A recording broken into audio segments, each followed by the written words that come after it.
maganda pakiramdam ko kanina mga brother. Kaya dito hahanap muna ako ng makakainan.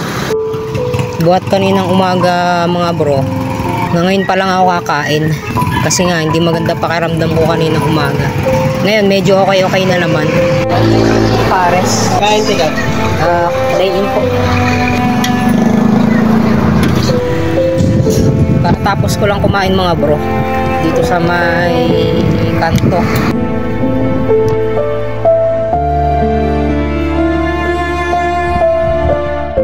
Kakain ko lang ngayon mga brother. Ngayon naman napaibig akong pag tinapay. Dito ako sa likod ng SM mga bro. Dahil nga bibili ako ng tinapay banda ron. Inakasalubong ako mga bro na dalawang babae. Naglalakad sila banda ron.